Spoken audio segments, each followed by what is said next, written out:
2024 সালের জুলাই অভ্যুত্থানে পাওয়া বিজয়কে সুসংহত করার আহ্বান জানিয়েছেন বিএনপির মহাসচিব মির্জা ফখরুল ইসলাম আলমগীর।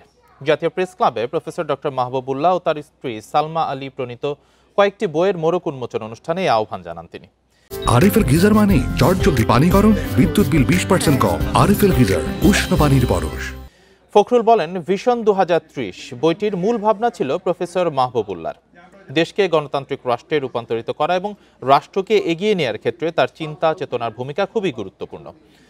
বিএনপি মহাসচিব আরও বলেন, জুলাইয়ের ত্যাগ যেন বৃথা না যায় সেজন্য সবাইকে এগিয়ে আসতে হবে।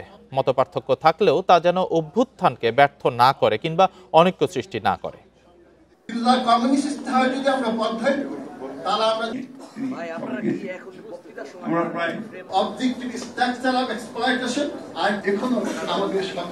অধ্যয়ন করা উচিত এখন তাদের, এবং সমাজের শুনবেন জীবন থেকে বলেছেন যে আমরা 24-এর জুলাই আন্দোলনের মধ্য দিয়ে আমরা যে বিজয় অর্জন করেছি, আসুন সাইফুল ভাইও বলেছেন আমরা সবাই মিলে সেই বিজয়টাকে সুসংহত করি।